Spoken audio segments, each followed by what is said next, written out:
complètement faux. Écoutez les fausses accusations d'Eric Schell lorsqu'il s'est incliné contre le Congo hier soir. Parce qu'il faut savoir qu'hier soir, il a pété un câble. Congo did some vaudou. Voilà le divertissement que j'aime en Afrique. Il voulait en découdre. Dites-vous qu'il n'a même pas attendu le dernier penalty de la séance pour se mettre dans cet état. Et là, comme vous l'avez vu dans la vidéo, il accuse directement le Congo d'avoir pratiqué du vaudou. On savait déjà à la base qu'il se mettait dans ce genre d'état facilement. Mais là, Eric Schell, vraiment, on n'a qu'une seule chose à dire. Oh, t'as pas vu? T'as pas vu la différence de niveau qu'il y avait là? À ce stade, moi, j'ai pas l'impression que c'est une histoire d'eau, de vaudou. Surtout quand 3 de tes joueurs phares sortent en seconde période et très tôt. Personne va venir démériter leur victoire, je suis désolé les gars. Se sont battus comme des loups. Ils étaient menés 1-0, l'arbitrage était complètement contre eux. Des pénaltys non sifflés, des corners oubliés, le match qui s'arrête avant la fin du match. S'il y avait une équipe derrière qui fallait être, c'était bien eux hier soir. Pour ceux qui aiment le football en fait. En vérité, je sais qu'il a le seum, après l'échec avec le Mali, l'échec aussi avec le Nigeria. Mais faut garder tête haute. Faut garder tête haute Eric Schell, c'est pas le moment de baisser les bras, il y a encore une canne. Eric Schell se plaint de sorcellerie venant de la République démocratique du Congo. Le sélectionneur du Nigeria a directement accusé le staff des Léopards qu'il soupçonne d'avoir remué de l'eau pour pratiquer du vaudou.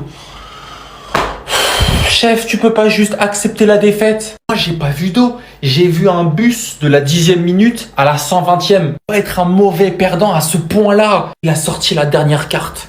La carte de la sorcellerie. Puis en plus, tu dis ça alors que le Congo aurait pu mériter d'avoir un penalty, ou peut-être 2. La carte de la folie, la carte de la sorcellerie, il faut la laisser chez soi. Faut juste serrer la main de l'adversaire et dire ok, t'as été plus fort que moi. Parce que c'est ce qui s'est passé aujourd'hui. Je suis pas fou si je dis que le Nigeria aujourd'hui, ils étaient pas dangereux. Madueke fait pas une aile de pigeon bizarre qui permet au Nigeria d'ouvrir le score. Je suis même pas sûr qu'il marque. C'est bien, on félicite et tout, il reste une seule étape. Je sais pas qui est-ce qui va affronter, ça va être en mars. Vous devez le faire. On va récolter un maximum de points. Vous allez vous arrêter en barrage. C'est impossible. À une marche de la Coupe du Monde. Frère, c'est pas possible. C'est à cause de ce genre de déclaration que le football africain m'énerve au plus haut point. Donc comme vous le savez tous, le Congo s'est qualifié pour les derniers tours des barrages pour la Coupe du Monde et a éliminé le Nigeria. Et là, à la fin du match, il y a le sélectionneur du Nigeria qui fait cette interview après match, où en gros il dénonce que du côté du banc de la RDC, il y a eu du vaudou pendant la séance de tir au but, ils ont agité de l'eau ou je sais pas quoi à l'intérieur. En fait, c'est ça le problème de l'Afrique.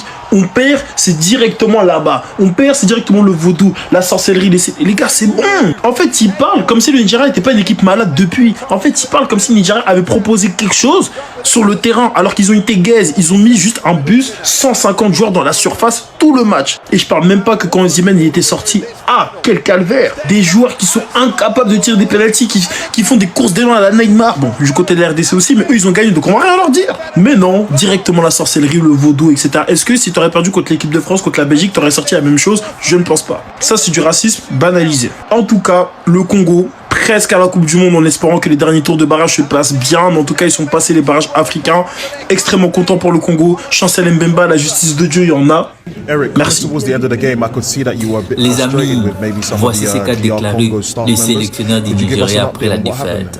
Il faut accepter la défaite, mais les gars ne veulent pas accepter la défaite. Il veut se trouver des excuses. Regarde ce qu'il a déclaré. Il a dit, pendant toute la séance des tirs au but, les gars du Congo faisaient un truc qui ressemblait à du vaudou. À chaque fois. À chaque fois. C'est pour ça que j'étais un peu nerveux. Je ne sais pas exactement ce que c'était, mais il secouait sa main avec une bouteille contenant, je ne sais pas si c'est de l'eau ou autre chose. Mutu asimbi bouteille à maï. Asimbi bouteille à maï ningsango bangi. Nous connaissons tous quel pays d'Afrique est réputé pour le pratique du vaudou. Quel pays d'Afrique est réputé pour ça? Nous connaissons tous. C'est pas la RDC. C'est pas la RDC. J'ai un truc à te dire, les amis. Les Congolais ont un truc à te dire. Orosumbe, tu vas faire caca. Tous les coups sont permis. Tous les coups sont permis. Orosumba. Eric Schell se mange une avalanche de critiques au Nigeria après cette défaite contre le Congo. Je sais que beaucoup de Maliens vont venir dire voilà, on vous avait dit sur Eric Schell, vous l'avez surcoté, etc., etc. Le truc, c'est qu'avec Eric Schell, il faut être nuancé, il ne faut pas tout mélanger. Déjà, premièrement, il lave ce coach. Voilà, déjà, voilà. Juste ça, il lave ce coach, ça, il n'y a même pas débat. Maintenant, oui, il a des limites tactiques et surtout des limites de lecture de jeu. Ce que je peux reprocher parfois, par exemple, à 2 à l'OM sur certains matchs. Là, ce soir aussi, Eric Chell a failli dans sa lecture du match. Donc là, il y a un tweet où on nous dit « est sorti pour garer le bus contre le Congo », ça c'est vrai.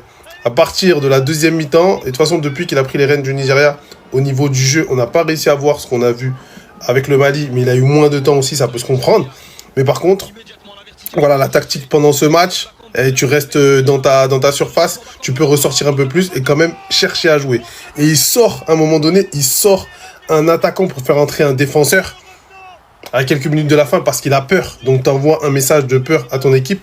3 défenseurs ont tiré les pénaltys, a limité son équipe à 4 tentatives de tir au total en 120 minutes.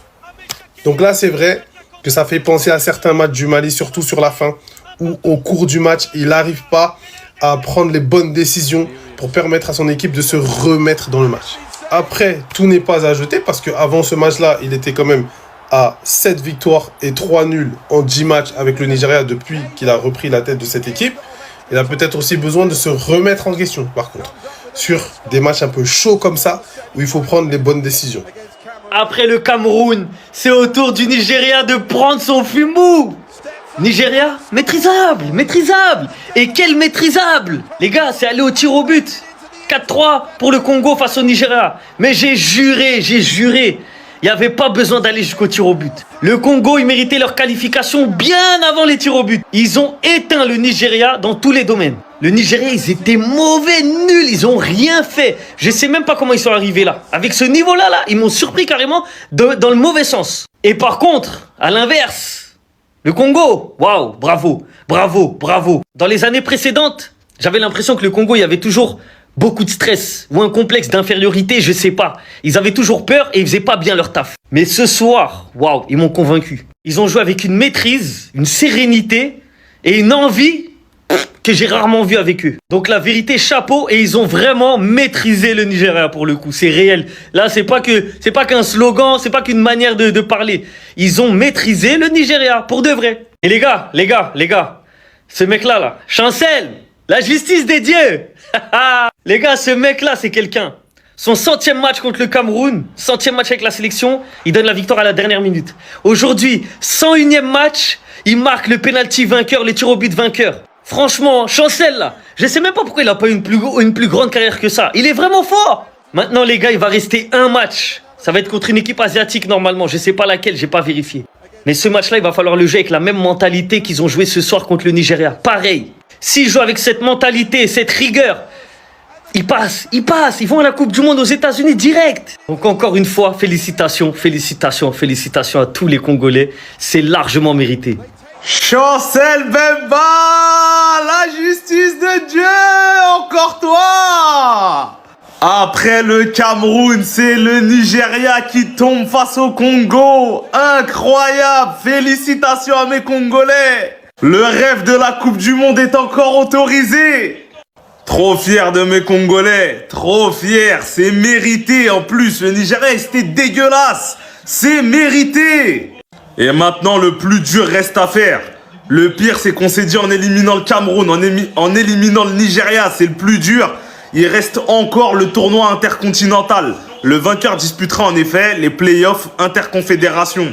Les Congolais, vous loupez pas. Vous pouvez pas ne pas aller à la Coupe du Monde après ça. On compte sur vous carrément. Chancel.